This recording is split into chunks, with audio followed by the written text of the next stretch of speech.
and welcome to another episode of Cancel Schweezy. It is me, your boy, Schweezy, back at it again with another hot podcast. The podcast where I say the things that you are thinking but are too afraid to say. It's called Cancel Schweezy. We're canceling myself, making sure my hair looks good.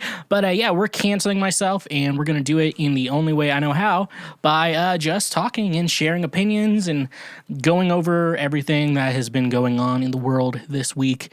And I'm very excited to do that. This is a very special episode for me, episode 7. 7 is my favorite number, followed by 4, but 4 because I'm the foreplay king. Like I said, I'm Schweezy, and we're here doing another podcast, Cancel Schweezy. I like that. But more importantly, And I really like that. so thank you all for being here, showing up, and listening to this. If you're watching on YouTube, make sure you hit that like and subscribe button because the YouTube is very much lacking compared to the audio version. I'm very happy with the audio version, so if you're listening to the audio version, thank you so much. But if you want to take the sacrifice and listen on or watch on the video side, that'd be really cool too. YouTube monetization is really cool. We're kind of working towards getting there. And also like, subscribe. If you dislike this episode, press the dislike button. It is what it is, so please go ahead and do that. Be cool. Be a cool guy. You know what? I like that. So go ahead and do that. As like I said, yeah, go like and subscribe if you are on an audio platform. Write a review of the show and rate the show too. Rate. I said rake, but no, rate the show as well. The ratings do help the show a lot. Kind of gets the attention of anyone on iTunes. So be a cool person, write a review, even if it's just nonsense. I still like it, so I'm down for that shit, and we'll always be on board for you doing that as well. Really fun. Also, like some of you know, but some of you may not know, Mondays and Thursdays, 7 p.m. Central Standard Time, I stream video games over on Twitch. Twitch.tv/The Schweezy is where I stream at. I am currently playing Pikmin 3 Deluxe. I played it last night. I record on Fridays. It comes out Mondays. So if those of you want to know the production schedule of the show, maybe one day we'll do this, make this a live show, but that day is not today. But no, I started Pikmin 3 yesterday as I'm recording this. I'll be playing it tonight if you're listening the day of. It's really cool, though. That game's, like, really fun, and and I hate that, like, sometimes you find a game, like, you really like that I'm streaming, and I'm like, I gotta save this all for the stream because I could end up just playing it for hours and going on. But no, this game's a lot of fun. I talk to you, and it's a lot of fun. We just hang out, and I go on random rants. It's more like this show, but live and very unfiltered, and I can't take my words back. Like in this show, I can just edit things out if I want to, but not necessarily that. But no, twitch.tv/The Schweezy, Mondays and Thursdays, 7 p.m. Central Standard Time. As the current schedule as of right now, as we're in a pandemic, things start opening back up, and I can actually start touring and playing shows again. Could change. That date could change. Which I will be. That'll be a welcome change for me, to be honest with you. But no, I'm very excited but I do enjoy playing that for the meantime. It's kind of helped me getting through COVID right now. Just playing video games on the internet, and it's the best way to communicate with other people. So yeah, it's really fun. I do have a new song out. I guess it's not necessarily new. It's probably around. It's actually around a month old now. Oof. Out now anywhere you get your music from, Spotify, Apple Music. I have more music coming out soon. I'm just putting the finishing touches on some stuff. I'm not going to announce anything until I get it sent to my distributor. So just stay tuned for that. That's why the best thing to do, if you are on Apple Music or Spotify, there is a follow button as well. So you get notified when I release new music, and that is really cool. Because I feel like a lot of like the podcasting and stuff like that, I do in regards to just like further my music, because my music is always is my number one thing always. And then, I like podcasting, and it's very important to my life. But I know my music is very important. So if you really want to support me, go subscribe to that. But say you're one of those people who want to support me like a king or queen above 18, doing everything the best thing possible. We have a Patreon page. I think it's just patreon.com/the Schwedcast. It's for both the Schwedcast and Cancel Schweezy. $5 a month is the only tier we currently have right now. And with that, you get ad-free episodes of this show and the Schwedcast. Great way. It's actually the best way to support. So we could rank it Patreon is the number one. Subscribing to me on Spotify, my music specifically, and then the podcast as well, wherever you get your podcast, and especially YouTube as well. And after that is on Twitch. Also with Twitch, though, I forgot to say, if you have an Amazon Prime account, you can connect that with your Twitch account, and there's two buttons. There's a follow button, which is free, and then there's a subscribe button. Subscribe button helps support me the best way possible. And but doing that, though, it's typically typically if you didn't have it, it's $5. And if you have an Amazon Prime account, that's $5 that you're putting back into Jeff Bezos' pocket. And fuck that guy, even though I'm on his streaming platform. But anyways, you don't want him making extra money, so you have to subscribe on my Twitch. To be a cool guy. I like that. I like that. So do that anyway. So yeah, best thing to do. But the most minimum thing you can do is just like and subscribe. It's free. It's fun. It's cool. And I really like that. So check that out. So let's get into it. Time for me to get into the news. Don't need money. Don't take fame. Don't need no credit card to ride this train. It's fun and exciting, but can be cruel sometimes. But it might just save your life. That's the power of love. Yeah. Into the news. Okay. Let's get into it. I got a couple good news articles. Obviously, the election's over, and I don't think I might have something in regards to the election, but I might not. I actually don't think I do. But anyways, no, here's the real news that no one is telling you. So let's just get into this here. Yes, Paul Bettany did reveal new details about MCU's Vision's private parts. So if you're a fan of the Marvel Cinematic Universe, this is especially for you. Obviously, so the Marvel Cinematic Universe, you've seen Endgame. If you're listening to the show and haven't seen Endgame, go fuck yourself. But anyway, so Disney is working on kind of these TV series. They were supposed to come out this year. I thought Falcon and the Winter Soldier was supposed to come out this year because, like, when the pandemic started back in March, they said they only had like a week's worth of shooting left. But then apparently that was a fucking lie. So we have to realize that that's not going to happen. But they did release a date for WandaVision on Disney Plus. So it's January 15th. 2021, which, I mean, it's not that far away, which is weird to think, but still, it's kind of like, God, I was like, when Disney Plus was first announced, this is like the one thing I was most excited for. Like, Mandalorian, I was like, yeah, it could be cool, and then they introduced Baby Yoda, I'm like, all right, I'm in. But no, the TV shows is what I'm like super excited for. I think I saw they're filming Miss Marvel, so I'm super excited. Let's just get into this article about Paul Bettany describing Vision's penis, which is what you all came to this show for. Oh, this is also from the Direct. I gotta say my sources, too, because I didn't come up with this shit or find it on my own. The Marvel Cinematic Universe fandom can now finally start counting the days until the ever-expansive franchise returns with its Phase 4 lineup. While the next slate of films won't begin premiering until next summer, Marvel Studios is heavily promoting their brand new group of interconnected Disney Plus series, which will begin with WandaVision on January 15th.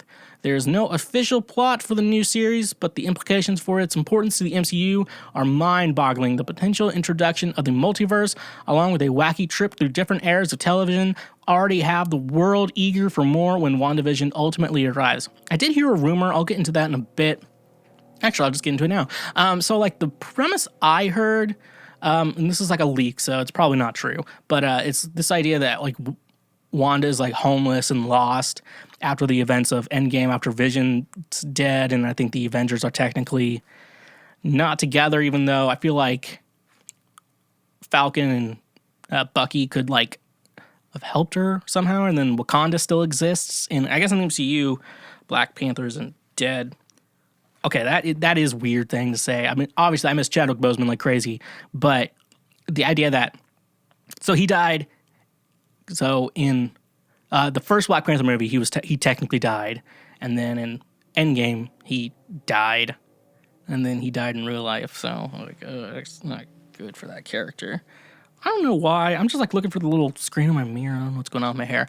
But no, it's something like she's homeless, and then she meets a witch named Agatha, played by Kathryn Hahn. Which I want to say this about Kathryn Hahn, of like, I feel like there's like a celebrity or actress, actor, crush that isn't technically considered like a smoke show, but you find like attractive. I feel like we all have someone like that. They're not necessarily ugly, but like you consider them hot and like they're not necessarily like known for just like their beauty. They're more known for like their talents. Catherine Hahn's that for me. I do think she's like super attractive, and I'm down.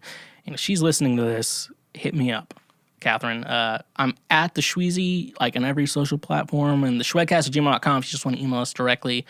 But anyways, it's something like she's a witch, and she's like, I can help you with this, and creates this like weird thing in her mind. That's the plot I do know. But anyways, recent weeks have seen the show's cast and crews tease what's about to come as well, including a recent interview with one of its leading actors getting into some of the more adult-oriented details of this character. In a recent interview on Stir Crazy with Josh Horowitz via the Comedy Central YouTube channel, Paul Bettany had the chance to answer some not safe for work questions about the new Marvel Studios Disney Plus series WandaVision. When asked if the new series would include any nudity, Bettany gave this somewhat expected answer concerning every single MCU movie to date before the Disney Plus era has been rated PG-13. I'm going to try to do a Paul Bettany.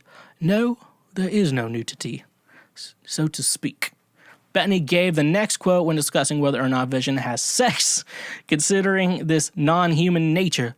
Whether he does or doesn't, Vision can change his density, so there's that. And finally, when asked directly what color Vision's penis is, Bettany simply replied, he's purple.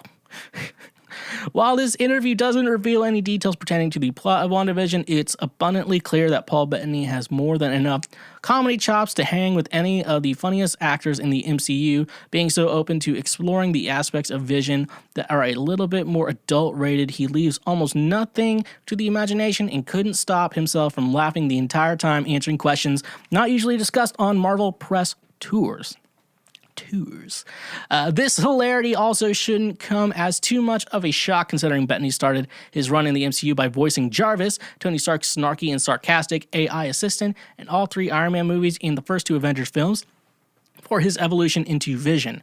Now in android form, Vision has a much drier sense of humor in his interactions with other characters, while fans can only hope more of his comedy skills will shine through as he makes his first starring appearance in the franchise 12 years after starring in Iron Man.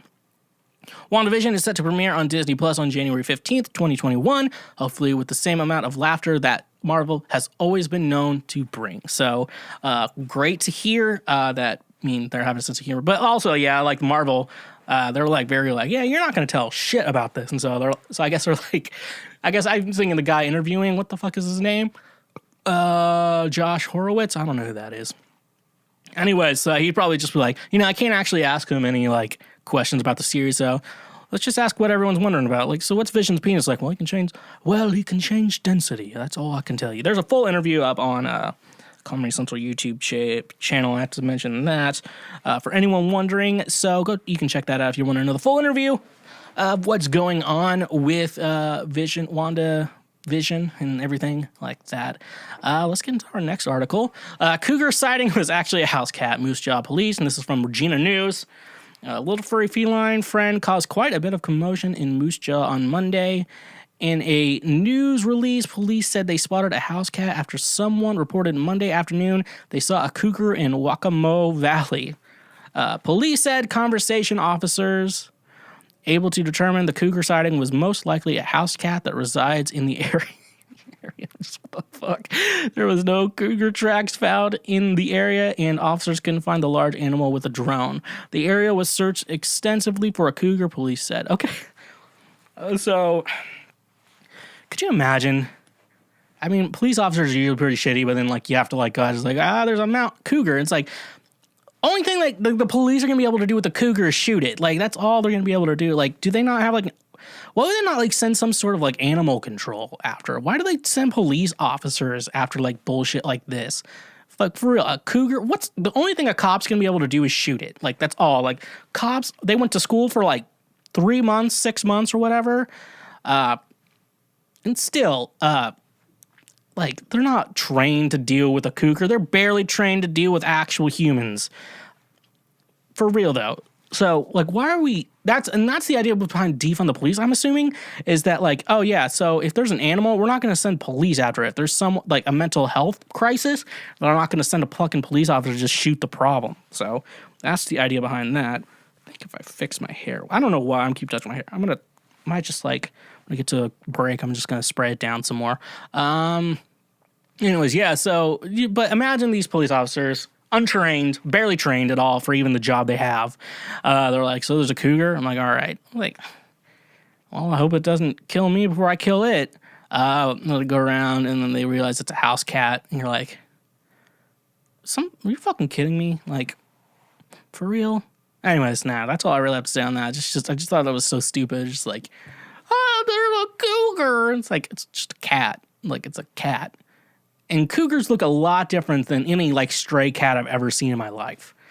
So, all right, let's move on. I'm done with that one. This one's very important. I actually believe in Spike Lee to direct movie musical about Viagra. This is from Variety, a very great news source on entertainment. Probably, I don't know. I've read the magazine, it's fun. The Entertainment One film is based on David Kushner's Esquire article titled All Rise, the Untold Story of the Guys Who Launched Viagra. Lee is directing the untitled musical from a screenplay he wrote with Kwamkwe Arma. I'm saying that wrong, and I don't care. The movie will feature original songs and music penned by Stu Stewart and Heidi Rodewald, the duo behind the Tony-winning musical Passing Strange. So, I mean, I think that one's good from what I'm aware. Tony winning, okay, it has to be good. I got Hamilton has a Tony, and so I gotta just take that. Honestly. In a statement, Lee said, first and foremost, thanks Miss Jacqueline Shelton Lee. I thank my late mother for, as she would say, taking my narrow rusty behind, dragging, kicking, and screaming to the movies when I was a nappy-headed kid growing up in the streets of the People's Republic of Brooklyn. Why are you putting streets of the People's Republic? Seriously? Who's writing this article? You put the instead of duh. They meant the. They're saying duh because it's just a natural way of saying things, but they mean the. Okay, I don't know. Now I want to see corny people singing and dancing. I instead wanted to play with my friends on the block. I'm going to say the. I'm not saying duh. Stoop, ball, stick, ball, punch, ball, softball, basketball, two-hand touch, tackle football, Coco Olivio, Johnny on the pony, hot peas. I'm not reading the rest of this paragraph. Okay. Matt Jackson's Jackson Pictures was produced with Lee, 40 Acres of Mule Filmworks. Joanne Lee and Jackson Pictures and Kushner are executive producing. Zev Foreman and Ilda Diffney are overseeing for one. Lee recently directed the movie version of Dave Burns' hit musical American Utopia, as well as a war drama, The Five Bloods. I think that's an actual title for Netflix. Prolific, Do the Right Thing, Malcolm X. Yeah, we know what he did. Black KKK Landsman. British playwright and director Kui Armand has directed London stage adaptation of Twelfth Night and Trees. Lee is represented by ICM, Jackson Pictures, and blah, blah, blah, blah. So they're making a musical about Viagra in film form, and I'll see it. Spike Lee's cool. I like Spike Lee. He's really good. Do the Right Thing's a great movie. Very informative. I feel like if you have questions, actually, I'm trying to remember it correctly. It's been a minute. Because I was very educated a long time ago, but Do the Right Thing is a good thing. It's exactly in the title, Do the Right Thing. And do the right thing you should do. And do that, I agree. So Do the Right Thing. Whenever this musical about Viagra, I guess it's the story of how they created it, maybe? Or them at least advertising it, because those advertisements, Viva Viagra, which ruined Viva Las Vegas for everyone forever. So Elvis is like turning over in his grave, or wherever he is, he's turning over in his bed because he might still be alive. We never know. That's a weird conspiracy theory. Like Elvis is still alive and like he works at Graceland. But also I think like if you get to choose how you die, it's not going to be on the toilet. That's just a personal thing for me. But no, I think IMAX actually is going to be very good. The more I read about it, I typically have pull these articles. I just kind of look at the headlines, copy the rest of the article, and then I read it, live react to it on air right now. So I'm super excited for that. Let's see what's going on. Looks like we got 2 more articles. Let's get into that. This one I shared with some friends, and they thought it was kind of funny. St. Olaf College urges students not to kiss while having sex due to COVID-19. Oh my gosh, it's just so good. Guys, you can still fuck around. Just stop kissing during it, spreading the disease, and we have to stop spreading it. Don't spread it to each other. St. Olaf College encourages students to avoid kissing while having sex to reduce spreading coronavirus, according to a photo provided by the Daily Caller News Foundation. And this is from the Minnesota Sun, FYI. The Minnesota College's flyer also urges students to wear a mask, steer clear of partners with symptoms of COVID-19, reduce your number of sexual partners, and use barrier protection like internal, external condoms, as well as dental dams. Dental dams for oral. According to the picture provided to the DCNF, the flyer also reportedly listed various sex hygiene recommendations. Remember to wash, and this is a quote from the article, remember to wash your hands and your sex toys before and after sex with warm soapy water for at least 20 seconds. The picture provided to the DCNF said, check in with yourself mentally to make sure that everything still feels comfortable and okay. It is important to keep up with your mental sex hygiene as well, the picture of the poster provided to the DCNF said.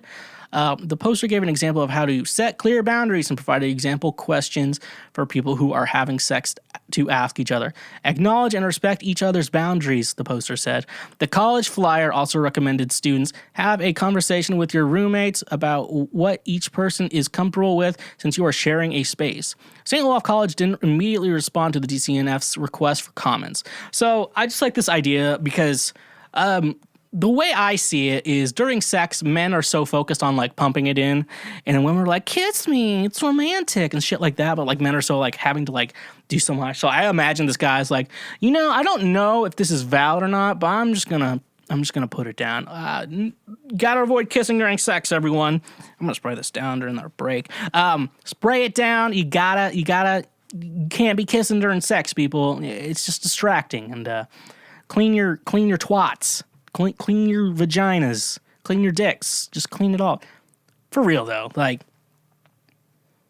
there is something to say if like you're expecting to have sex. I'm not in a relationship, so when I do intercourse or do the sex, I always have to make sure, because there's a general. So like when you're not with a one partner type of situation, you generally kind of like groom yourself and clean yourself in a way that should be comfortable for about everyone, because you never know like someone's preference. Like you're not like budging them. So how do you like how much pubic hair do you like? How much? But obviously clean yourself down there, and then like meet people who like just like. I'm just gonna say women in my situation because I'm not sucking dudes' dicks. I have to imagine that has to be gross though. But I'm gonna say like if it smells down there and it tastes bad down there, like people wonder, like, why are men so gross? Like, women are just as gross as men. They're just better at hiding it. Let's just be real. So, people, clean your vaginas, clean your penises. Don't kiss during sex, apparently.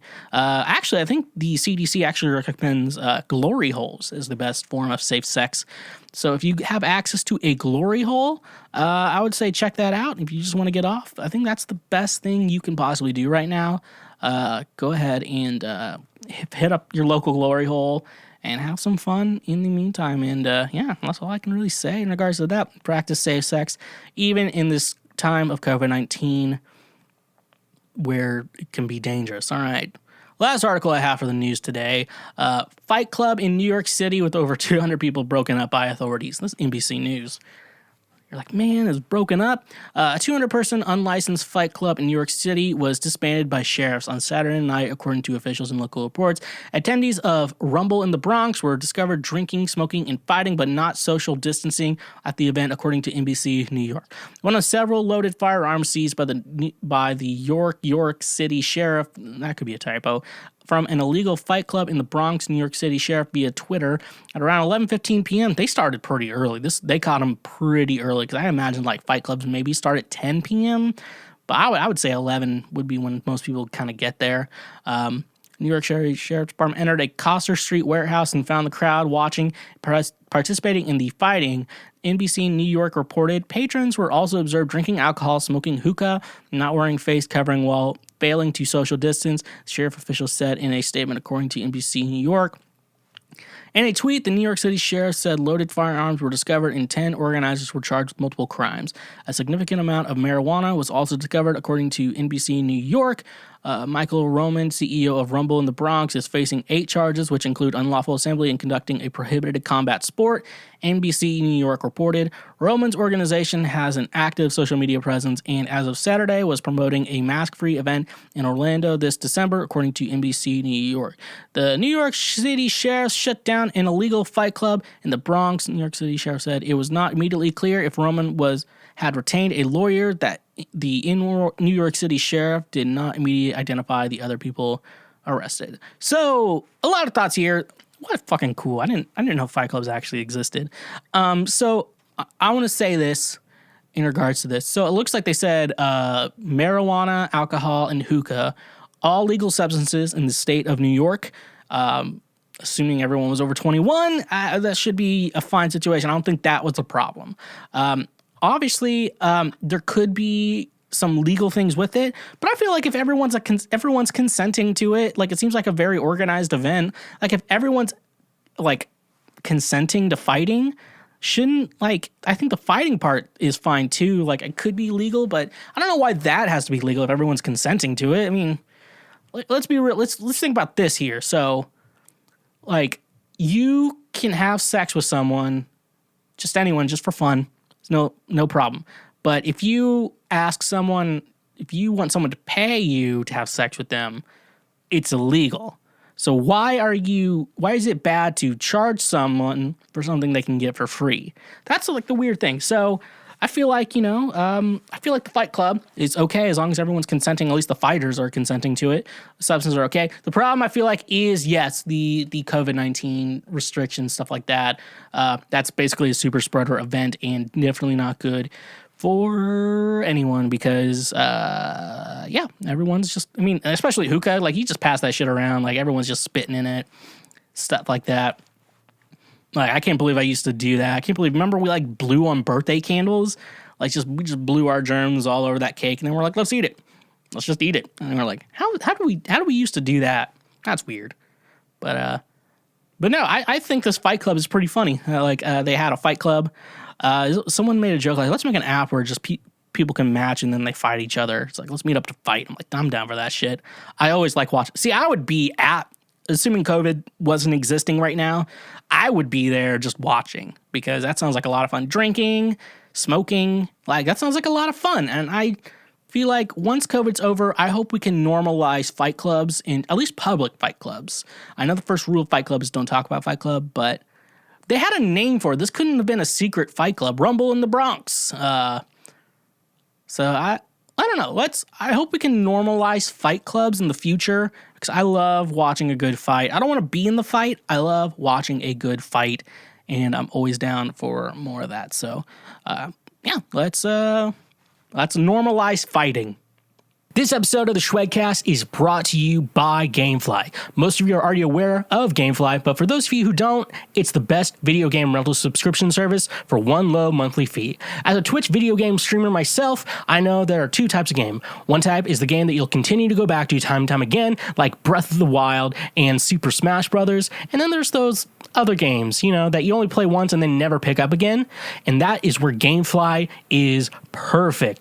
Most games come in at around $60. And these new AAA titles come in at $60. But with this link in the description of this episode, your first 2 months will only be $10. I'm a subscriber myself, and I played through Pokemon Sword, and I loved it so much that I wanted to keep that copy. And with just a click of a button, and you just pay the little extra money, you get to keep the game that you rented from Gamefly. You don't even have to worry about anything else, and they'll go ahead and send you to the next game. I'm excited for the month of October. I will be getting into Luigi's Mansion because that is a very spooky game, and that's Halloween, so it's the spooky season, which I am super excited to play that game. I already got it in the mail, and I'm excited for once October kind of rolls around, I can start playing that game, and it is super fun and awesome. I love Gamefly. Like I said, I'm a subscriber myself, but you can get your first 2 months for $10. You just got to use the link in the description of this episode, and you know what? Start playing those games. This episode of the Schwegcast is brought to you by FNX Fitness. FNX Fitness is committed to creating innovative supplements of the highest quality that provide focus for a productive morning, energy to thrive all day, performance supplements to reach new goals, unique sleep and recovery formulas to support any sport, and healthy supplements to support an active lifestyle for years to come. They also have a fantastic clothing line so you can look good while you work out as well, which I always like to look good working out. Hashtag pray for Micah. We all know the drill. With your purchase of any product from the FNX Fitness website, they even donate a gallon of water to a child in need, so you know that each purchase you make really is helping someone out. Using promo code SCHWEGCAST or link in the description of this episode, you can save 15% off your order. Again, that is promo code SCHWEGCAST or link in the description down below. Save 15% on some great performance supplements. Okay, and we are back with more of my bullshit. If you don't want me, then I don't want you. So let's get into it. Let me just talk about things I've been thinking of, things that have been happening to me this week. Obviously, you know, with COVID, all the things I say are interesting now, and so you gotta have to believe me when I tell you this. I sprained my foot sleeping. I woke up and it was like my foot hurt. I'm like, what the fuck happened? So I haven't been drinking, as if some of you know. I'm going to be talking about that after I talk about this. So I'm just trying to figure out, how the hell do you sprain your foot sleeping? Who sprains their foot sleeping?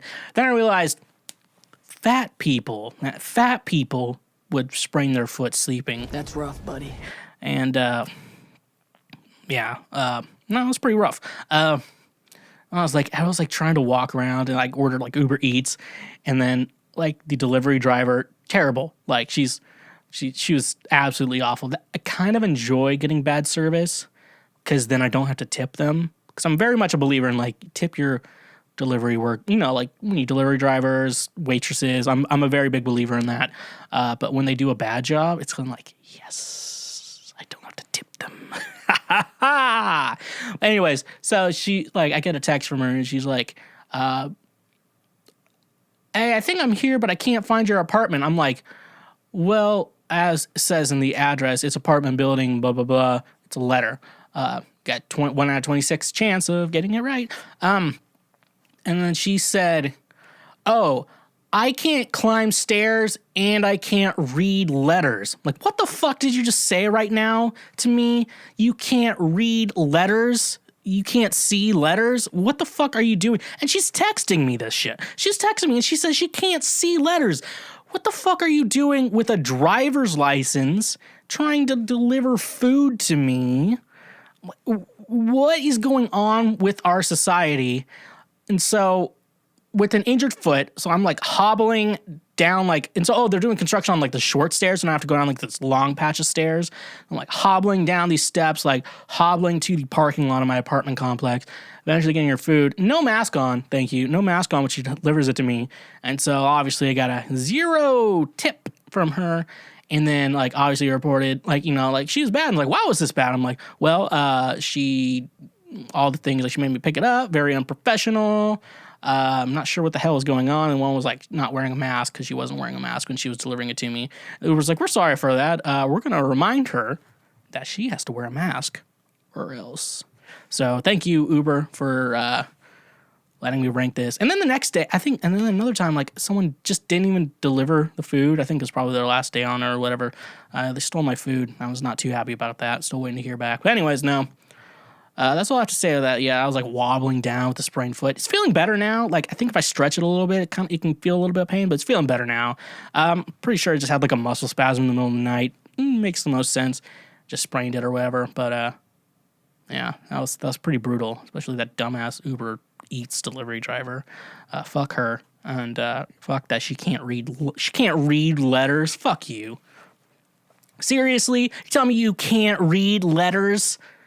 An apartment building, it's a big giant letter. You can read letters if you're texting me right now.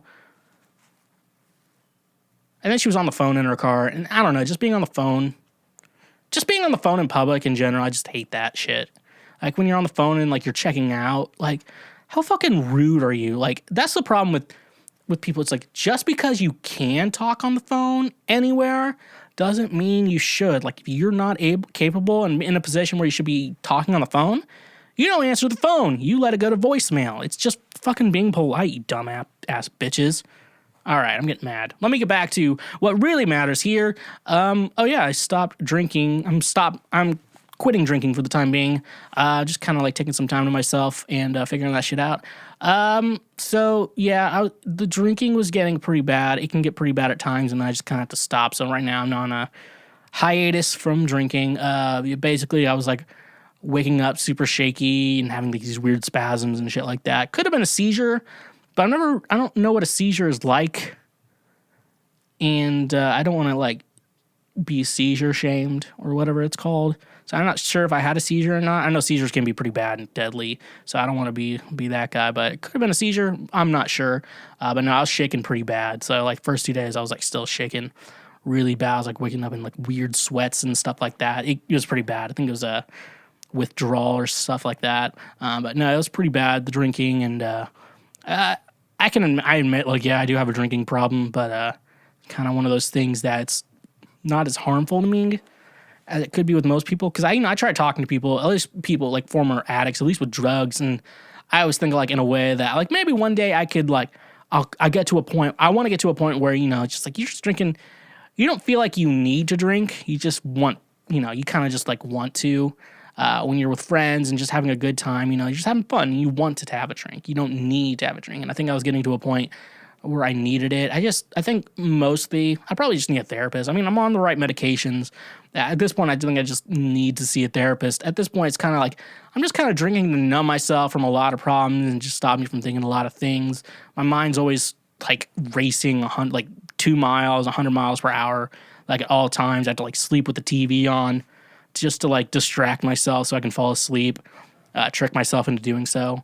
And it's just a weird situation. So, I wish things would be better, but I'm always going to have to be, there's always going to be something I have to work on. And I never want to quit. I'm never going to quit drinking like 100%, but I'm just kind of drink how normal people drink, people who don't have mental problems, people who can just fall asleep in like 2 minutes and stuff like that. And, I'm not one of those people. And maybe one day I can get close to what they're like, but it's not. It's just, I think it's just a lot of things. I need to see a therapist because you realize problems with yourself. You're like, what do you want in a girlfriend? I'm like, I just want someone who's nice to me. And you're like, that's not a healthy thought to think. Oh, why do you need that? And then, like, I've always had a problem. I always wanted attention. And, music's really helped me with that. Podcasting's helped me with that. Especially, I've always just kind of wanted attention, and I think in regards to that, I just think it's something I've kind of had to. I've always just had to deal with stuff like that. So I've always just wanted to seek attention from people. Could just go back deeply rooted in a lot of problems. So something I'm always gonna have to deal with. But yeah, for the time being, if I'm honest, like right now, Friday, last time I drank was actually when I recorded the last Cancel Schweezy. Do I want to drink right now? Absolutely, I do want to drink. I pretty much want to drink from the moment I wake up, and I kind of like I'm able to coerce myself. It's like, just get through this, finish this off, then you can have a drink. You can get some vodka in you, and or is it just a seltzer. Stop drinking beer. That's more just weight loss. But no, yeah, I always want it, and I still want it, and I think that may just be something I'm gonna have to deal with for the rest of my life. Just like wanting to be drunk all the time, just because I just feel good. I'm drunk. It just numbs me. I guess how alcohol works with my system. It just numbs me. I'm not violent. I'm I'm actually way too friendly, and it makes women gives them the dry ass pussy, and I like that. I don't really like that. So anyways, That's rough, buddy. that's my drinking problem. I'm probably always gonna have it. I'd always just want something to numb me down from the atrocity of this world, and world's so depressing. I mean, like, you can notice as it is. Like, it's always been pretty depressing for me, at least. And so I'm always wanting something to numb me down, to get through shit, and, makes me feel good. And, I need to get a soundtrack of Kramer. Here's to feeling good all the time. But I don't know, I'm drinking coffee and tea to just kind of numb me over. So, Don't Forget to Be Awesome, which is like a Schwegcast thing. So, manifest good energy towards me in regards to that, and then manifest your bad energy towards my actual thoughts and feelings. Because addiction's hard. I'll say I'm addicted. That's not a problem for me. I'll say I'm addicted. I'll just say that I'm addicted, and one day I'll get to a point where I can do it healthily and just really kind of like a reward to myself and just something I can really enjoy. But that day is not today, and I have bummed you out. So for anyone who is looking lesser of me, I have this to say. Pretty bold of you little fucks to assume that I'm not God. And I want you to take that to the fucking bank. So, Schweezy. that's, is it? I identify as a fucking threat. So, don't think less of me, people. All right, confidence. Stay confident, Schweezy. Okay, so apparently people like it when I talk about music, so I'll probably try to add some music thoughts this week into thoughts I've been thinking about. So I finally got around, and I kind of just bit the bullet, and Machine Gun Kelly's kind of like returned to like maybe done a lot more pop punk. A lot of people say it's because Eminem scared him. Just let artists be artists. He probably wanted to do this like way before like Eminem even released that little diss track or whatever. So yeah, but like his song like Forget Me Too with Halsey. Obviously, I'm in love with Halsey. I'm in love with a lot of people. So, but no, anyways, they released that song Forget Me Too, and like it's been on loop all week. Monday, I think it's first time I kind of like caved and listened to it. But it's good, people. It's good. I think because I just hear a lot of like the pop punk artists like nowadays. It feels so done before, if I can say that. It's like it's rehashing, and that's the problem with music. Like a lot of pop punk artists, like you think about like Paramore, and you just think like, so you're either gonna make the same record time and time again, or you're gonna like try to release something new and better. And like that's why people like they switch to a little pop, where they everything like that's why country music they try like this whole bro country like country rap type stuff. Like music needs to evolve to stay fresh and good. Like you can't just be making the same album over and over again. Those artists get so old, and only really like the diehard friends and like those fans are like at the point there's a point in their life that band meant a lot to them, and so that's why they stick around with them even when they just keep making the same album over and over again. Or it could be bands like Paramore and just keep experimenting and keep trying new things and doing shit like that, and that's what really keeps an artist going really good. And makes them good music. So I think that song is really good. I'm excited for all his other music, and I'm really supportive of Machine Gun Kelly, even though I'm kind of like, even though he's Machine Gun Kelly. Like, I just thought, I don't know how him and, was it Megan Fox are together? I don't know how that's working out, but good for him, man. Good for him. So I have no hate for him. He's obviously a little, some cringy parts to him. Yeah, I mean, yeah, but no, the music's good, man. Support it. Keep it up. Do good. All that shit. Let me take some coffee because I need that shit to keep me going right now. TBH.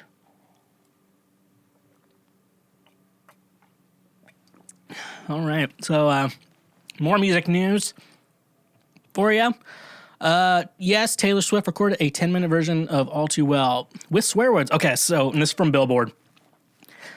On that album, Red, like that was my favorite Taylor Swift album for a while, and like I was like, Red's better than 1989. And then the more research I did on 1989, I'm like, no, this is my favorite album of Taylor Swift, and it still is. And I like Reputation a lot. Some parts of it is, but there's a lot of good tracks on there. Lover, super good. That was kind of what everyone expected to be the follow up to 1989. And Folklore is just killing it right now. It's really good, but still, 1990 is my favorite. But All Too Well, like, oh my gosh, I love that. I cannot get enough of that song. Like, I'll just listen to it on repeat. When I was drinking, I would just listen. I might do it tonight. I might be sober and just listen to it on repeat. I don't know. I can do whatever I want. Fuck you.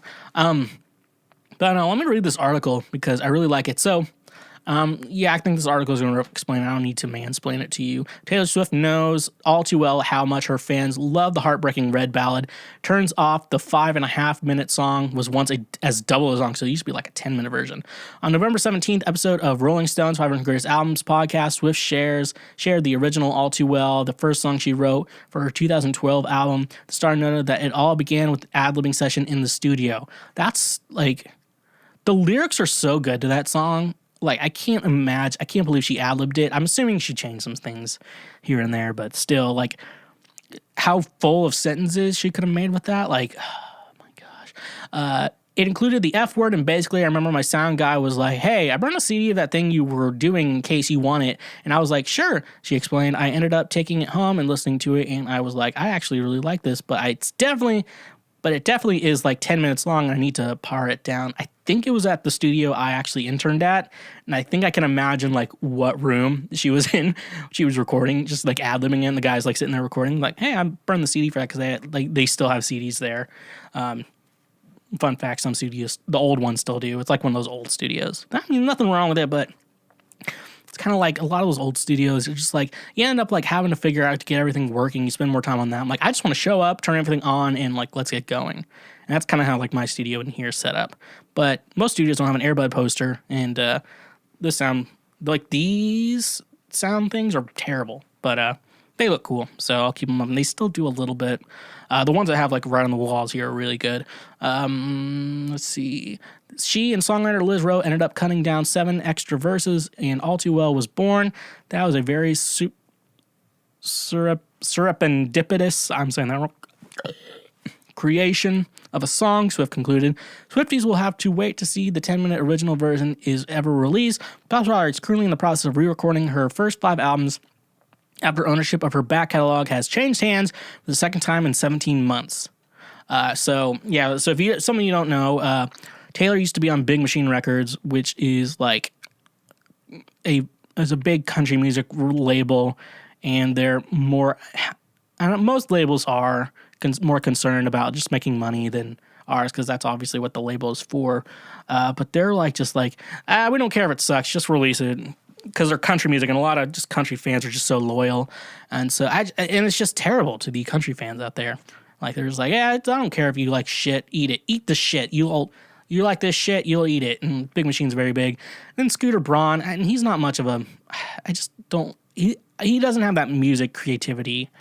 And a big thing I always say with labels, I'm talking it. If I can just advise anyone, it's like, should I sign with this label? Should I be with this label? And like if I've been approached by a couple, I always say, one thing I always say, and this is with anyone I work with specifically, who wants to kind of be like a little overlord above me, and things like, look, I'm gonna do my own thing, and you're just gonna have to deal with that. And I'm not gonna do what you tell me to necessarily, within reason. But, like, creatively, like, you're not controlling anything I do. And you kind of have to go with your gut a little bit, talk to some people, talk to a lawyer and stuff like that. But you always kind of have to go with your gut and realize that, like, this is who I am, and I'm not going to be changing for anyone. And, don't change for anyone. Always be confident in yourself and believe you're right. But Scooter Braun's just a shitty dude. And, I just think he doesn't care. He cares more about the money than the artist itself. I'm just very big. Make sure they care about you. Make sure you're working with people who are good for you and stuff like that. So Scooter Braun, go fuck yourself, like always. But in regards to when people actually, like, if you want to talk about, like, was that deal fair? I'm like, I mean, of course it wasn't fair, but she signed a contract with the record label. The record label has every right to do whatever they want with that. I feel like he should have sold Taylor her rights back, even though they are feuding in a bit. But like, even if it's more than it's worth, maybe. But I mean, Taylor Swift songs are worth a lot, and like, this is like someone's creativity. Like you're buying out. Like, even if it's expensive, like Taylor's like the highest paid musician right now in music, or I heard maybe female, but in music in general. So no, I think you should be selling that back to Taylor, and I don't know. I feel like that. But no, I feel like it's going to be really cool to see what Taylor does. She kind of makes new versions of all these songs. Like, it'd be really cool. Because I feel like when Taylor decided to go pop is when Taylor started becoming the real deal. It's like, I feel like with me right now in my music, I feel like I did like the singer-songwriter shit for a while. And then now I'm kind of switching to very pop rock type, like a very my own type of thing right now. Kind of this alternative pop rock type thing. It's pretty really cool. So I'm excited for Taylor. I'm excited for you to keep releasing music and keep going. Next thing I got. All right. I met a girl. Okay. Yeah. So I met a girl on the internet, and very, very, very attractive. She has purple hair, which I for some reason find attractive for some reason. Very, just like super hot, very, very, very, very beautiful. But she has a lot of problems, a lot of red flags here. I made a list of problems because obviously if you can make a list of someone's problems, there could be a problem there. I mean, we all have problems, but it's like, are these problems I can... is this baggage that has wheels or not to you? That's what I want to say.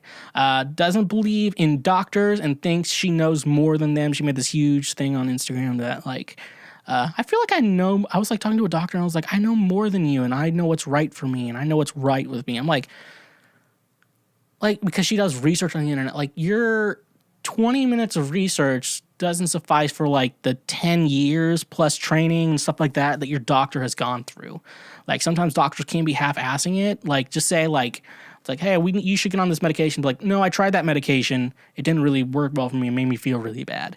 That's happened to me like with one medication I was on. I was like, this makes me feel horrible. I can't take this anymore. It's just, I feel worse on it. And I think it's worse for my health than it is benefiting me. So like, I mean, stuff like that makes sense. But like just saying like, no, I don't think I should be on that because I read online on this article, like you're reading a 20-minute article. There's a difference between research and like studying something. Like people can tell me shit about music all they want, but like I've actually gone to college for it. I've talked with people who've played music and, you know, study music longer than I will ever do until they die. And then I surpass them for some reason if I live longer than them, which let's see what happens there.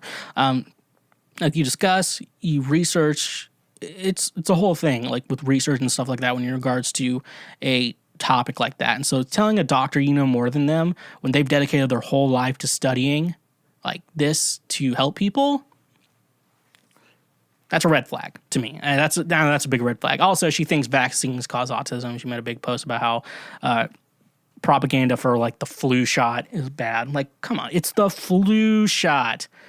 Like, you definitely don't need to get the flu. Like what I said, with the flu shots is so much different than every other vaccine out there because with the flu shot, they have to wonder like what strain of the flu is going to be big this season. So they're making like educated guesses in regards to that and giving you that. So like you could get away with not getting the flu shot. I've gone years if I've gotten away with it, not taking the flu shot. Flu shot is like that. But every other vaccine's like, well, people don't get the measles anymore. I'm like, yeah, because we have the vaccine, dumbass. God damn, I can't deal with anti-vaxxers. Like, they're just so fucking stupid. Like, how am I supposed to have a conversation with someone who's so fucking stupid? And also, I don't argue with people on why you should be a good person and why you should try to take care of people. There's so much research. There's no valid research saying that vaccines cause any sort of problem. There is no research whatsoever. Like, I talked to someone who was like that, and then she sent me a link to holisticmommy.com. Like, this is not valid research. This is not an actual academic research paper in regards to that. You know why it took so long to get a COVID vaccine? Like, it's still pretty early. Like, they're talking about like the 90%, 95% like effective rate. With that, the idea is that's incredible we've gotten it so fast because people are working nonstop. Typically, it would take a year plus to get something like that. And the fact that they're getting it so fast is amazing.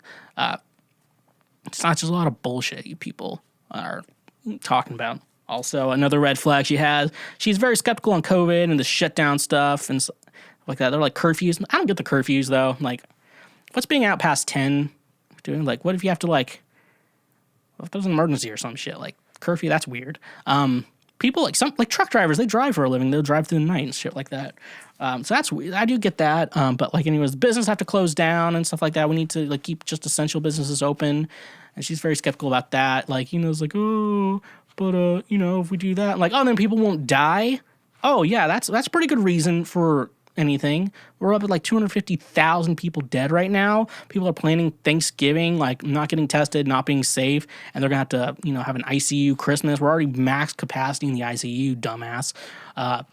We're gonna have to figure that out like soon. Like, I'm just worried about myself. Like, so I don't want to end up in the ICU. And like, will I get a bed? Like, if I even do get into the ICU, well, if I have to end up in the ICU, will I even get like a bed in there? Like, our ICUs are full capacity because people are being dumbasses. And so, and I usually like seeing my aunt around Christmas. She's like in her 80s, and like I'm definitely not gonna be able to see her because she if she gets COVID, she's dead. Just plain and simple, she's dead. That's all she made. But she's hot. This woman's hot. So these are red flags. I'm thinking I'm just going to stay away from her. This is not someone I would want to make a wife. She's very attractive, but this is definitely not someone I want to make a wife. And yeah, take that to the bank. Oh, my headphones are curled up, so I'm just going to keep talking into my mic and anything. So, good news. I have another movie review. Everyone likes these movie reviews for some reason. So, this isn't a drunk movie review. Like I said, I've been sober a week and I had to watch this video this week. But I decided to give the Twilight Saga a review. I'm giving it a chance. This series a chance, at least for a rewatch, because Stephanie Meyers admitted that she based the character of Jacob on a My Chemical Romance song, specifically, without my research. From what I know, it's Famous Last Words. In regards to that, let me make sure cue here. I am not afraid to keep on living. I am not afraid to walk this world alone. Honey, would you stay? I'll be forgiven. Nothing you can say can stop me going home. So, with that, I very much appreciate that. She based the character of Jacob about that, like, he's going to love you no matter what. And he's not afraid to keep on going, loving you. So I thought that was cool. So, all right, My Chemical Romance, I'll give you a second chance. The only one I saw before this was the first Twilight movie. And with that, it was pretty bad. I went on a date with a girl. We made out a couple times in the movie, but she was very wanting to watch the movie. And I think it was like her second time viewing it for some reason. But anyways, we never talked ever since after that. I was like a freshman in high school. We not talked ever since. Like, we were in high school together. We just never talked again. And I went to a small high school, people. So that was cool. I just wanted to brag. I made out with a woman seeing the first Twilight movie. Still the worst date I've ever been on, or the worst movie date I've ever been on. And it's, I was kind of hesitant going in. After I finished the first movie, I'm like, okay, let's just keep going. Probably gets better from here. Some thoughts I'm going into it on here. What the fuck was Robert Pattinson doing in this movie? It's like, hey, Robert, you know how you can, like, act and, like, say a full sentence without stuttering? Yeah. Don't do that. Say it. I'm a vampire. I'm like, what the fuck are you doing right now? I don't think anyone talks this way. I know, like, teens are weird and awkward in high school, but I don't think anyone acts like that. Obviously, they were like, oh, I want to marry you, Bella. I want to marry you. And it's like, don't marry the first person you date in high school. Like, Bella's like, I'm a virgin. I've never been with another man. Don't marry the first person you marry out of high school. I mean, unless you're dating a little bit afterwards, but they got married, like, right out of high school. I'm like, that's super fucking dumb. It's super, super, super fucking dumb. However, I actually do kind of like the fictional world she created with that. Like, I wish they would have gone a little more into that, because, like, the world building of that could have been really cool. Like, the vampire genealogy and ideology behind all of that was super. I mean, I thought that was super cool, and the wolves and stuff like that. Like, I wish they would have done a little more world building over, like, the romance, and I think it would have been, like, a lot better series, because, like, the only way to kill a vampire is you have to, like, pull their arms off, or you have to pull their heads off and then burn the body or stuff like that. That's super cool. Like, that's an idea. And then, like, there's wolves, and, like, they're with their land, they guard their land from vampires, and they kill any vampires come on their land. But they made, like, that treaty. I guess Jacob's tribe made a treaty with the Cullens, since the Cullens are technically vegetarian vampires. What they do is they don't attack humans. So with that, they made that treaty. So as long as you don't attack humans, you can stay on this land. You eat the animals and whatever you have to do. But as soon as you bite a human, you're dead. So that's cool. And, like, the villains in there, Victoria was super hot. I learned that was Bryce Dallas Howard, which she didn't look like Bryce Dallas Howard, but Bryce Dallas Howard is super hot. So, give or take, she's really good at directing. She was directing some of the Mandalorian. She was the third Mandalorian episode this season. She directed another one before that. So good for her. I like her. She's hot and she's talented, which is great. I think if you're hot and you're talented, you should exist, and I'm into that shit. But no, Victoria was super hot, and it's cool having a hot villain, especially a woman villain who is super hot. I'm into that shit, and I think we need to do more hot villains, super hot villains, and super hot heroes too. You know what? We should get women. We're like, let's have a woman lead in a movie. I'm like, yeah, I'm down for that shit, but she needs to be attractive. And I know you're thinking I'm sexist, but the men need to be attractive too, okay? Okay? I don't want to see ugly people, okay? No one wants to see ugly people on screen. You want to say, like, maybe a plus-size superhero. I'm like, no, that's not going to work.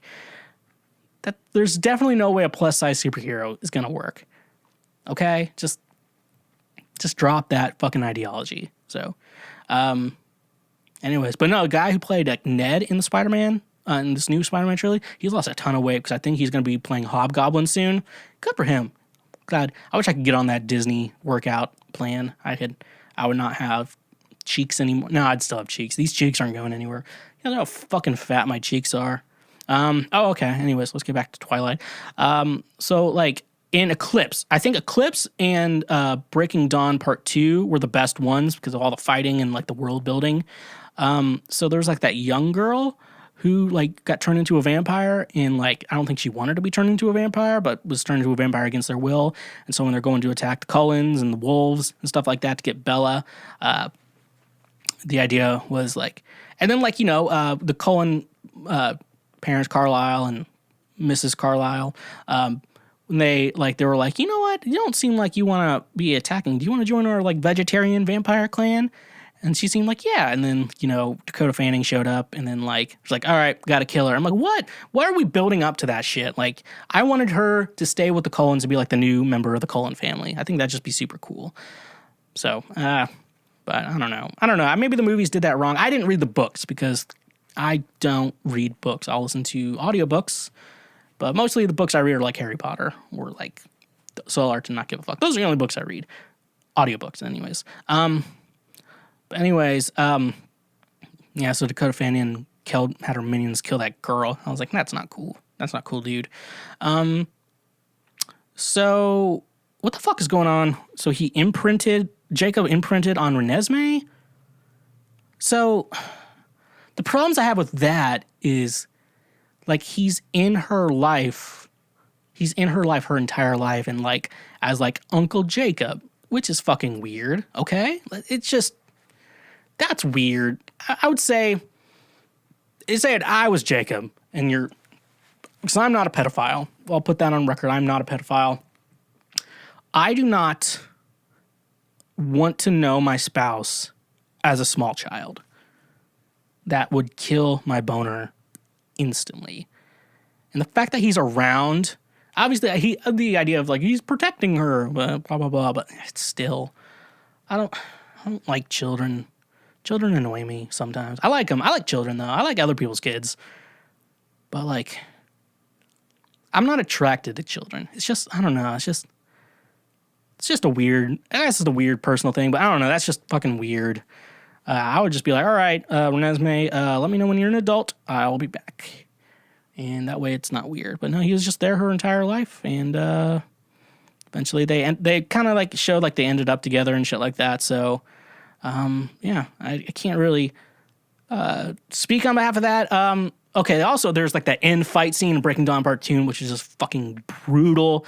Obviously, there's some casualties if I'm in a big battle like that. So I kind of, expect Carlisle and Alice's guy, I can't remember his name for the moment, but I'll figure it out. I don't really care. But no, like, and they were fighting, and then they killed the king of the vampires, took his head off, and they finally killed him.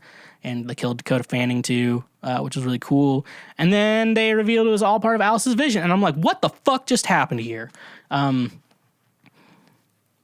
So that's rough, buddy. And so I could not deal with that. I'm like, okay, I get the sentiment, like you don't want anyone to die, but still, like they wouldn't do that in Harry Potter. Like if they were just that fan theories, like, and then Harry woke up from the cupboard under the stairs and realized it was all a dream. Like, what the fuck did I just happened here? But no, I guess it is what it is. So I've been going on way too long about Twilight. In short, the moral I found in the Twilight Saga is that stalking and pedophilia is okay as long as you are super attractive. Ladies, if you're listening to this, you're like, I can't believe you just said that right now. I'm like, well, you're the ones who encouraged this novel. You're the ones who encouraged this story to become movies and a big whole fucking franchise with spinoffs, with it's franchises and spinoff to 50 Shades of Grey. And I can't believe that we can blame 50 Shades of Grey off My Chemical Romance. But anyway, so as long as you're super attractive, apparently, I don't condone pedophilia or stalking, but apparently it's okay as long as you're super attractive. That's the moral of the Twilight Saga. I can't think of any other reasoning why, like that, you think Edward's attractive and he stuttered until the last movie. Maybe the last two, but yeah, all right. This episode of the Schwegcast is brought to you by Duke Cannon Supply Company's Beer and Bourbon Box. Duke Cannon hails from a simpler time, a time when the term handyman was redundant, a time when chivalry wasn't considered old-fashioned. Duke Cannon's purpose is simple, to make superior quality grooming goods that meet the high standards of hard-working men. In the history of great duos, the partnership of beer and bourbon is even more important to our way of life than mac and cheese or, if you're British, fish and chips. Comes complete with 3 big beer soaps, a deliciously scented sandalwood soap made with Old Milwaukee beer, a fresh citrus woodsy offering made with the Deschutes Fresh Squeezed IPA, and a warm cedar scent made with Budweiser, and 1 big American bourbon soap. And a rich oak barrel scented bar made with Buffalo Trace bourbon. A perfect gift for the gentleman who appreciates a fine drink and a distinguished fragrance. Use the link in our description to get free shipping on your order over $20. This episode of the Schwegcast is brought to you by Honey. Honey is a free browser extension you can download using the link in the description of this episode. Honey searches the entire internet for promo codes, coupon codes, free shipping, and anything else that will save you money when buying things online. It is 100% free, and at no point will you have to pay for it with any microtransactions. It's just as simple as pressing a single button, and you can start saving money. It's that simple. I use Honey myself. I've been using it for years, and it's a great way to save money on pizza. It's a great way for me to buy audio equipment online. It always saves me money. I've gotten 40%. I've gotten 50% even before. It is so great. I love Honey, and you will too. And if you don't use Honey, it's basically throwing money away. So use the link in the description of this episode. Install it on your web browser, whether that's Chrome, Safari, Opera, whatever it's called, and start saving money on things you buy every day anyways. All right, everyone, and we are back from our little break. Unless you're a Patreon member, then you didn't hear anything. You just heard this. So it's time for me to do this. Lights will guide you home and ignite your bones, and I will try to fix you. That's right, folks. I will be answering some relationship advice problems. If you have a problem in your relationship that I can solve, feel free to email us at theschwegcast@gmail.com. More than happy to help. I think my collar has been crooked this entire podcast, but that's for you to suffer with, not me, because it sounds like your problem. Anyways, let's go with our first question. Oh, this one's going to be rough. My boyfriend seems to care more about my cat than me. That's rough, buddy. Okay, so I would like to preface this post saying I am very sensitive, I am emotionally conscious, intuitive, and I have high emotional needs. All right, Liz, thank you for being honest with that. So I recently adopted a cat about 3 months ago. My boyfriend will text asking about my cat and how my cat is doing, but rarely ask me how I am doing. I've already told him I need some attention too, but he quickly falls into this pattern of caring and being concerned over the cat versus me. I'm happy that he loves my cat, but I am starting to feel neglected. Any advice on what I should do? I am trying to do the most loving, considerate thing while also looking out for myself. So, okay. So I feel like the first step is that you're doing the right thing here. When I'm saying that, it is weird answering these questions sober. I just want to admit to you all that it's weird doing this sober. So you made the first right step saying that you need attention to over your cat. It sounds like that's your love language and that you're going to need some attention and affection to not just your cat. So, so really all I can say is I mean, I wish I could hear his perspective on this, but anyways, I'm just going to go with your perspective. Like, you really have to drill home with the cat. Maybe, here's the thing I would say. When he asks about the cat, just be like, cat's fine. And just, like, leave it very blank and not very, very short with those answers. And then, like, try to make it so change the conversation topic on him. So, like, the cat's fine. If the cat's having any problems, you'll let him know. But obviously the cat is fine. So just kind of, like, do very, like, one-word text messages back. He'll kind of get the idea. It's like, I would roll my eyes and be like, all right, I was just trying to cat. But obviously you've mentioned to him that you would like him to give you some attention to, not just the cat. So you're making the right steps in the first place. I feel like you just kind of have to manipulate the situation and kind of get what you want. Or maybe he's into cats. So get some cat ears, maybe a little cat tail, do a little dance, get on all fours. Maybe he's into cats. Well, if you like cats so much, now I'm a cat girl. Meow. You know what I'm saying? Yeah. I like that. So maybe he's into that shit. So I'll say that. Be the little kitten that he wants. Be the cat he needs. Be that little kitten for him. Maybe you become the kitten. Maybe you become the little cat girl. And maybe you can start pleasing him in other ways that he likes. But no, it looks like you're making good steps. Maybe just be a cat. I don't know. That could work. I'm just throwing some ideas out there for you. Did my browser just really do? Okay, good. It was like froze and then like didn't. Okay. Next question I got. Good Netflix movies to watch on a date. Hello, what are some good movies on Netflix to watch on a first date? But I don't know what type of movie she is into. I messed up one time and put on Taxi Driver. She never messaged me again. Haha. Want to avoid this situation again, and she's a nice, easy movie with that no one would really hate. Oh, man, dude. If you haven't seen Taxi Driver, it's a very, very intense movie. Not really one you would ask a woman to see, especially on a first date. Obviously, Disney Plus is a very good one because there's a lot of Disney movies. Very lighthearted movie. Go for like a movie in the 2000s, like Holes is a good one. Just very, very popular, like a popular comedy type movie, maybe based off a book. Not just something that's not super intense. Obviously, what I do is I like to play a Marvel movie for situations where she's coming over for the first time. That way, when she comes over, she says, "Hey, I'm watching the Avengers: Infinity War right now." This is the type of guy you get. So she knows what she's getting herself into, and she knows exactly what. So I always do Marvel, but I'm actually a big Marvel fan. Star Wars I would avoid because Star Wars is girlfriend material. You don't show a woman you like Star Wars because, like, the opening crawl comes on and she's not reading it. She's, like, kissing your neck. Like, stop that shit immediately. That's on. Okay, also, don't watch Air Bud. Air Bud, do not watch Air Bud because that movie's too good. Air Bud is not a movie you bring out on a date because it's like she starts wondering, like, let's get going. I'm going to take my clothes off. I'm like, no, wait, you don't know how the team's doing. They could lose this game. They didn't say anything about a dog not being able to play, so Air Bud I would say out. Shrek is a good one, but I also really like Shrek.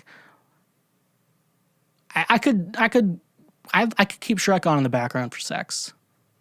Shrek 2 good, especially Shrek 3. You can keep Shrek 3 on the back for no problem. That movie's not as good. I hope the Shrek the 5th is pretty good. But no, I would just say maybe just something very lighthearted is the best movie. Disney Plus, Disney movies are really great. Pixar, don't put up on. That's just a bummer. That's gonna bum her out. But no, Pixar's pretty good because I feel like those appeal to adults and kids. So that's good. But no, sometimes, if you want to find a film that could be a deal breaker, that's always a good one too, because This is the type of guy you get. So that's why I always go with Marvel. And everyone likes Marvel movies, so you can't go wrong with that. So if she doesn't like Marvel movies, that's gonna be really hard. At least on my end, that would be really hard because I like going to all of them in theaters. I like geek out on that stuff. So This is the type of guy you get. All I can say in regards to that. Let's move on to the next question here.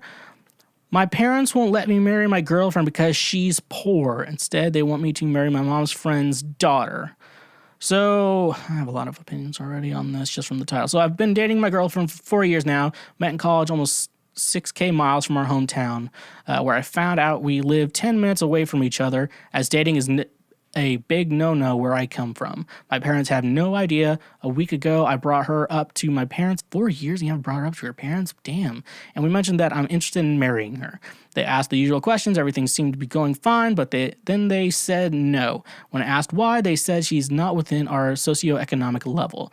A little arguing later, they started saying such things as she's poor, her family doesn't suit ours, and a bunch of other BS relating to that. Yesterday, as I was preparing to go to work, Mom mentions that she found a girl that suits me. Turns out that girl is her friend's daughter, who I have talked to once before and immediately hated her guts. She's the most entitled, narcissistic bitch I have ever seen. Mom, on the other hand, loves her and, more importantly, thinks that our families are very suitable. I scoffed at the idea and left for work.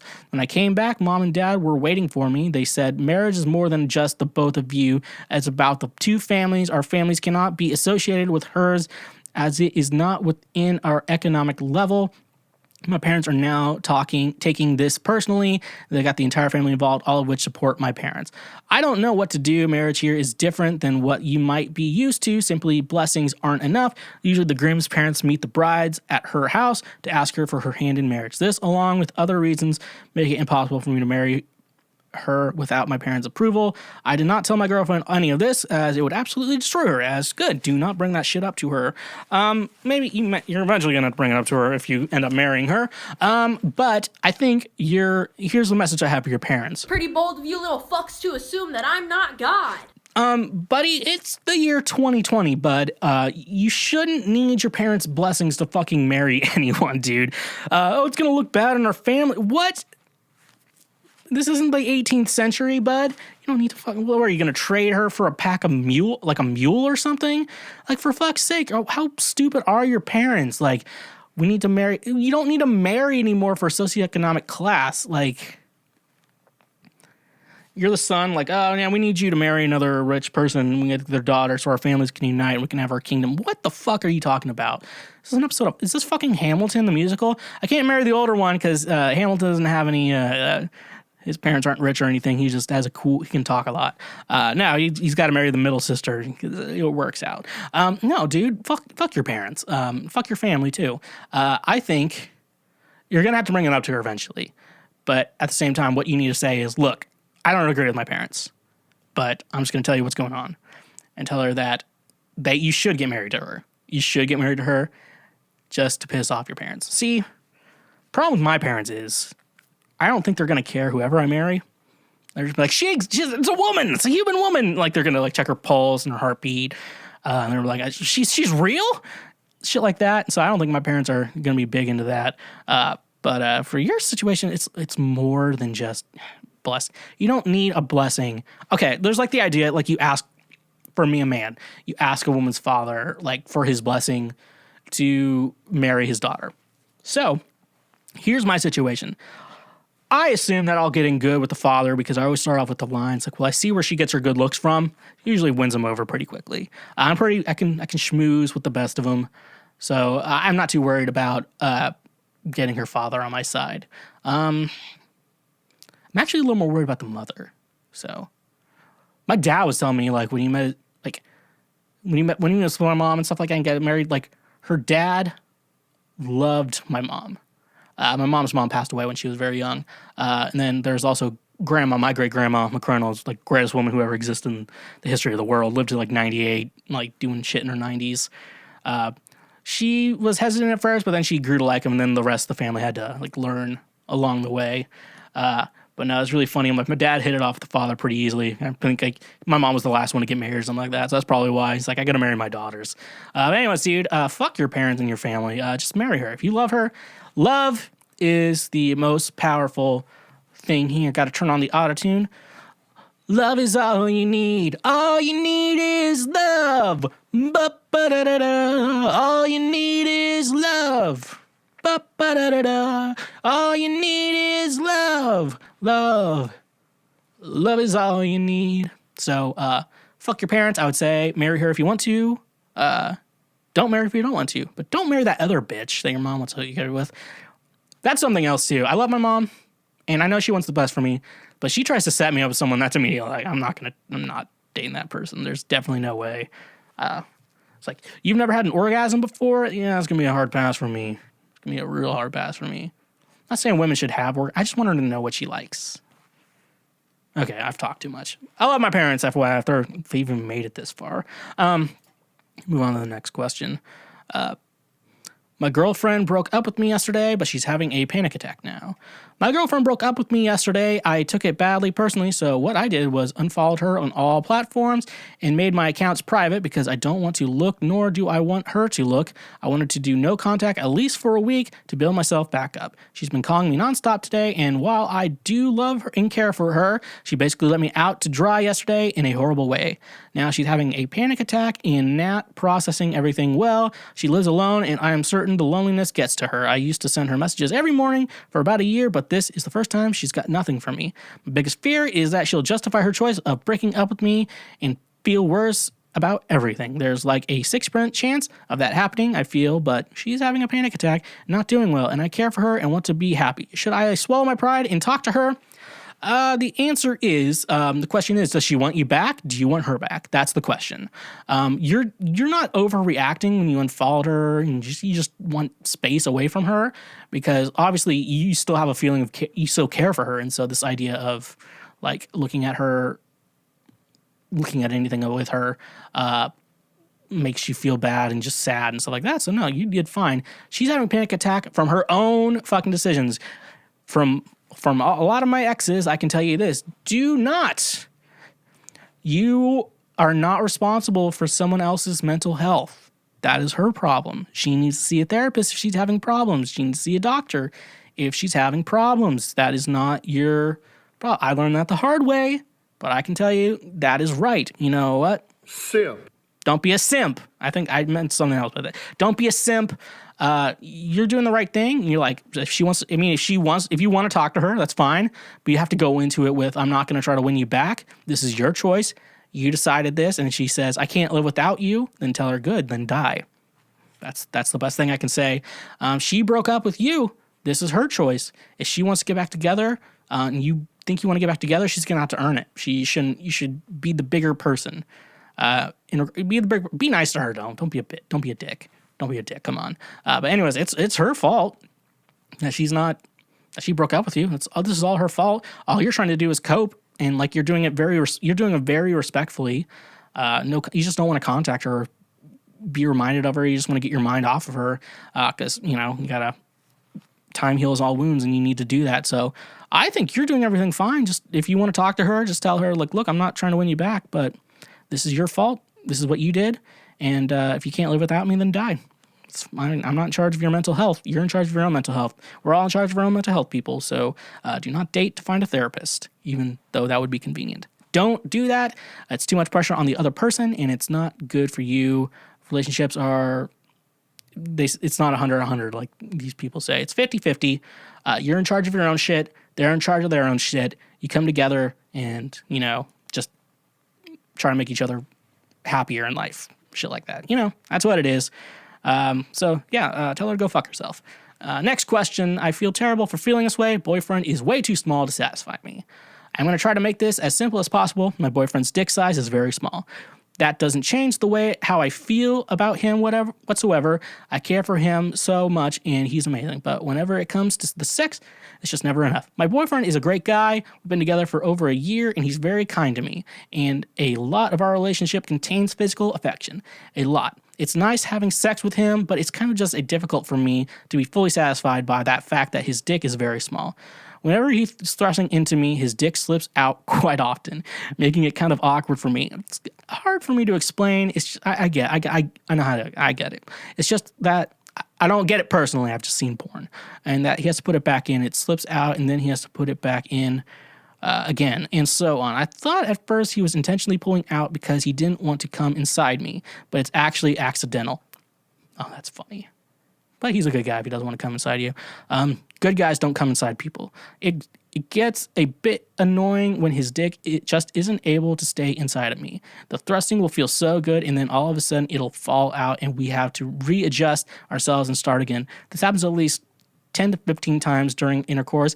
We've tried so many different positions, and they all just seem to end up with his dick not being able to stay inside of me for more than a couple of minutes at a time. My boyfriend has addressed his size multiple times in the past and how unhappy and embarrassed he is about it. Of course he is. He's very self-conscious, and I've done nothing but reassure him that his size doesn't affect how I feel about him. However, at the end of the day, the sex just isn't great for me. We were both virgins before we met each other, so the years we've been together has just been a learning process for both of us when it came to sex. During the last year, I've been able to discover what I find most enjoyable in bed. And one of those things is the missionary position. It feels amazing for me, but his dick is just so small that sometimes it just won't stop slipping out. I was totally fine with sacrificing the preferred position in order to find something that could work better, but everything else kind of just ended up the same. It's very discouraging for me, and the sex is becoming less and less enjoyable. My boyfriend has mentioned once before that how he would be hurt if I ever suggested him to take something that makes his size bigger, and I totally understand that, but it just kind of leaves me in a very tough and awkward position. My boyfriend is very sensitive in general, and if I ever told him that I wasn't enjoying sex that much because of his dick size, he would be crushed. I have no idea how to deal with this. How do I approach him about this? Is there no solution? Okay. So I'm going to just make some... Okay, so I don't mean to brag or anything. But flaccid penis is not impressive. So I'll just take the bad part. Erect penis is fine with me. I'm very fine with that. I've never had any problems. No woman has ever had a problem. One interesting thing you say in regards to this is the size isn't the problem. It's the fact that it keeps slipping out, which is very interesting because a lot of guys are always... A lot of guys are always interested in, like, thinking, like, it has to be super big to do it. And I guess, hit things in the back or whatever, the G-spot. But for you, it's different. You're not having a problem with the size of it, like, the penetration. The problem is it's, like, you're getting up there and then all of a sudden it slips out and it's like, fuck. One thing I'd say, I think last resort, I'm going to tell you this first. Last resort is... You gotta talk about this. You just gotta go in with a caring and loving way. Like, look, I'm not leaving you for any reason. I just want sex to be great for both of us because I think relationships work good when the sex is good. It's just common sense works with everything. So that's gonna be one issue you say. Obviously, the size is only a problem during sex. One thing, I'm just gonna ramble at the top of my head of what could help you out. Maybe. I would say a vibrator, maybe. Guys, we got to stop being offended if a woman wants to use a vibrator in bed. Look, clitoral stimulation is hard to do with penetrative stuff like that. It's just we need to let's make a movement to stop being offended if she wants to bring out a vibrator. As long as she's not shoving it in herself, because penetrative, and then she gets the vibration, and sometimes it feels good on you. So let's do that. I was thinking like a vibrating cock ring, but that's not going to help with the slipping out factor. Another thing is, missionary, so like maybe you gotta work on some flexibility, maybe get your legs up in the air and then just kind of has to like get you really close and then pump it in you. Could be very helpful. But I really think you just have to have a good heart-to-heart. Just be like, look, nothing I can do, nothing I could say. It's weird, like if you get on top, shouldn't it stand a little bit more? Like I guess you gotta kind of get yourself going, but you say you like the missionary more, so best thing I can really suggest, maybe get some pills. Can the enlarger pumps work? Maybe get that. I just think as long as you don't talk about it to other people, it's fine. You know what? Because I feel like you like them, so I don't think you just gotta work things out. Also, it sounds like you may have done a little work. I always say women need to figure out like what gets them to orgasm, because men know what does it for them because we've been jerking off forever, and so we kind of know what we like and dislike. Women have to do the same thing. Like you got to know what makes you orgasm, or else you're never gonna get one from a man because he's not gonna know what to do if you don't know what to do. So just figure that shit out. You can figure out what gets you going, and then go from there. Because life, as Hannah Montana would say, life is what we make it. So let's make it right. So you might have to work in some enlargement pills or something like that. Enlarger pump. Try make it as a last resort, but maybe try. Maybe it's just got to grab on your legs and just keep going and make sure it doesn't fall out. I'm trying to think of how small it has to be. Because obviously, when it's penetrating, you're not having a problem. So I think that's going to be it. Maybe you got to work on that gorilla grip. I don't know. All right, let's move on. Offended so many people. Next question I have. Turns out my girlfriend is not asexual. Oh, good. I get to piss off asexual people again. So to make things short, I have been with this girl for like 4 years now. We are both 25 and have been really great together. She's everything to me. We live together and I love her with my whole heart. We have always had issues with sex from the beginning. She told me that she thought she was in the asexuality spectrum and that she did not feel any sexual attraction towards me. Regardless of that, she wanted me to feel happy and loved, so we did have sex every so often without penetration, though, because she's still a virgin and didn't feel right. You live together and you're not having penetrative sex? I'm sorry, dude. We have had a couple of issues with this libido thing, but we have managed to find some middle ground, and apart from that, every other aspect of our relationship has been absolutely amazing. Oh boy. Don't tell me you're doing the poop hole loophole. Okay. The problem comes from about 4 months ago. She became distant and started spending a lot of time on her computer, talking to her friends and doing nothing else. I tried to talk to her about it, and the only thing she told me was that she felt trapped in our relationship and that she needed a bit of time for herself. So we took time being apart. She went to her mom's flat and I stayed on our house. This has been going for about a month or so now. We still talk and see each other every weekend. But last night, she told me she had something important to tell me. It turns out that 4 months ago, she met a guy and that she really feels sexual attraction towards him. This made her realize that she can actually feel that sexual desire and has been having doubts about ours since then. She told me that she wants to stay with me and grow old together, but that at the same time, she feels like by doing so is killing some part of her, and it's debating with herself whether it's worth it or not. I'm not going to lie, I'm broken. My heart aches a lot, and I'm having insecurities knowing there are people out there that she can make her feel something, and I'm not able to.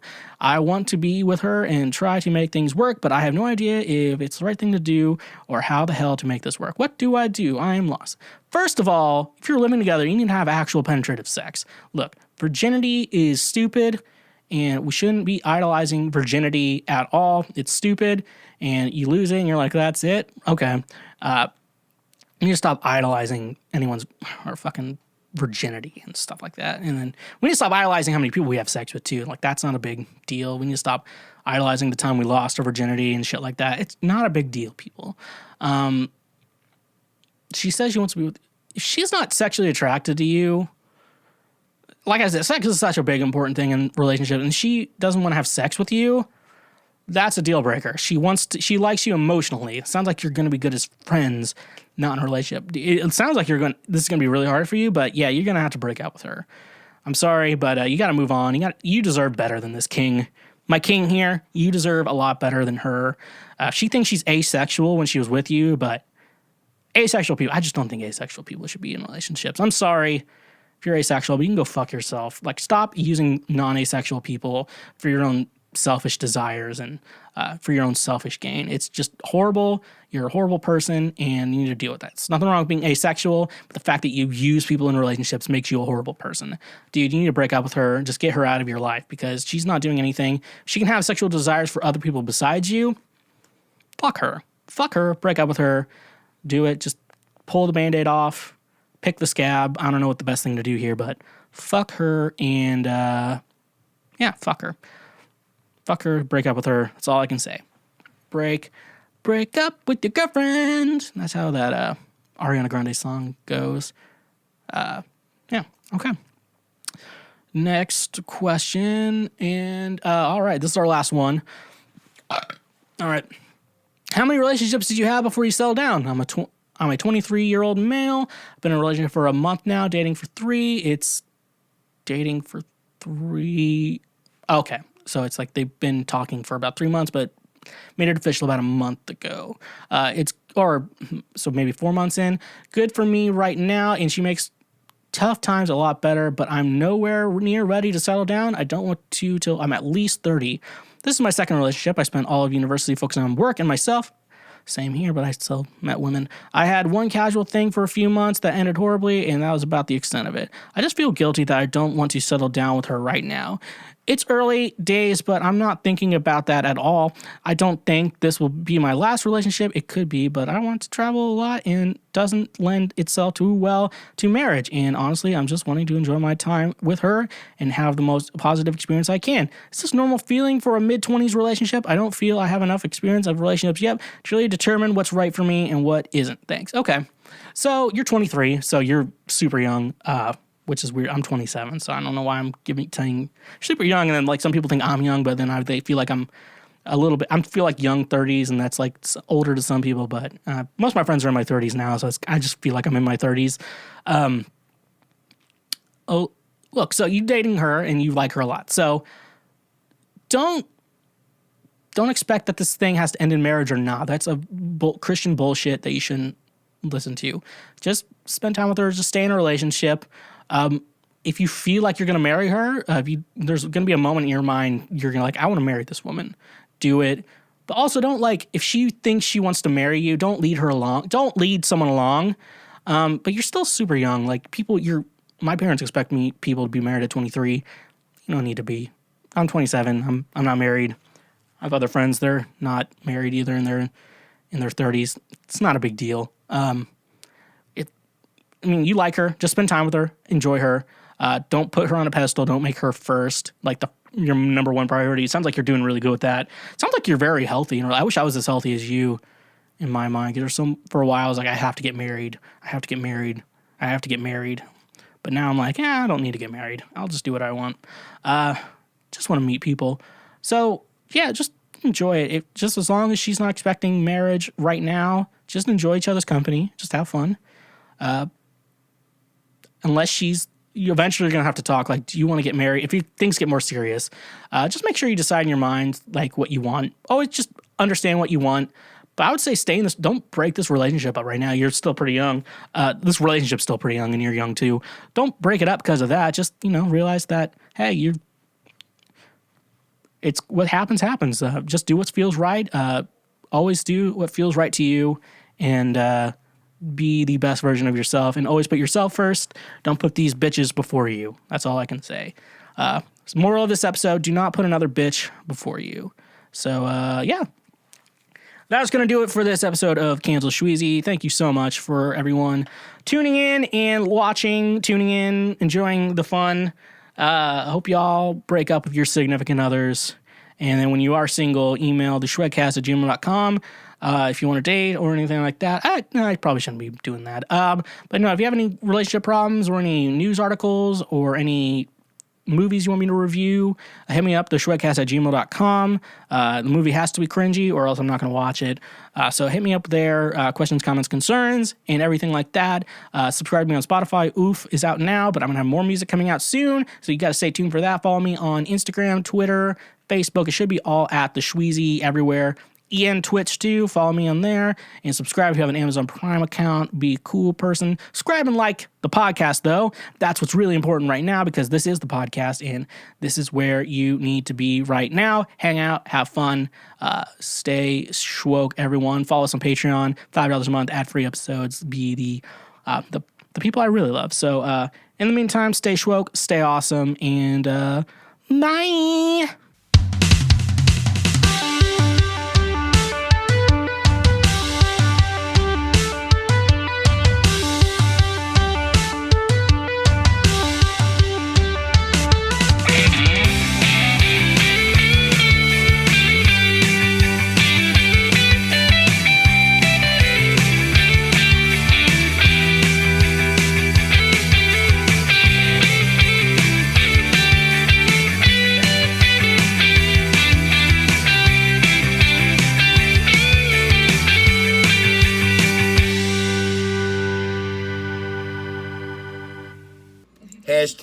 Pray for Micah. Hey, you just finished a full episode of the Schwedcast. I hope your brain cells don't hurt. If you want to support this show financially in the best way possible, go check us out on Patreon for $5 a month. You can get ad-free episodes of the Schwedcast and is the best way to personally support me and this channel.